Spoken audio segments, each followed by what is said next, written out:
প্রসঙ্গেই আমরা এখন অনুরোধ। বৃহস্পতিবার সকালে আসন্ন জাতীয় নির্বাচনে ভোট কারচুপি রোধে নাগরিক সচেতনতা ও প্রতিরোধ নিয়ে গোলটেবিল বৈঠকের আয়োজন করে Bangladesh research analysis and information network.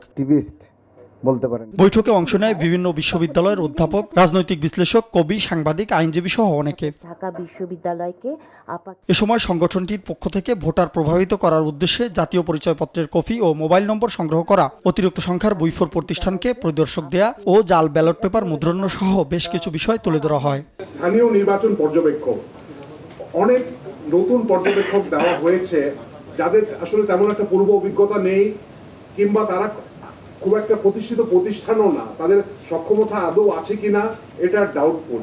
এরকম অনেক প্রতিষ্ঠানকে অনেক বিপুল পরিমাণে পরিদর্শক হিসেবে পারমিশন দেওয়া হয়েছে। এসব সমস্যা নিরসনে রাতে ব্যালট পেপার স্থানান্তর না করে সকালে করা, হিজাব পরা নারী ভোটারদের ক্ষেত্রে নারী পুলিং অফিসারের মাধ্যমে চেহারা মিলিয়ে দেখা সহ নানা পরামর্শ দেন বক্তারা।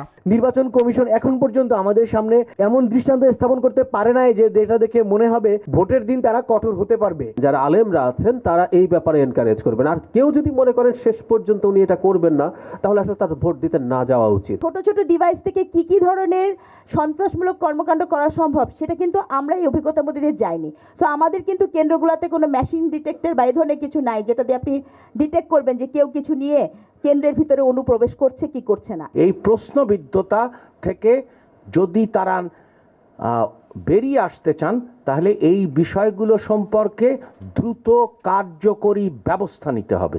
অনুষ্ঠানে স্থানীয় নির্বাচিত কয়েকটি সংস্থা পক্ষপাতদুষ্ট স্বার্থে ফ্রন্ট হিসেবে কাজ করছে বলেও তুলে ধরা হয়। স্পষ্টই সেটা প্রমাণ হচ্ছিল যে এই নির্বাচন। তাইমুন ইসলাম রায়হান, দেশ টিভি, ঢাকা। জানাতে চাই সাংবাদিক এবং কথাসাহিত্যিক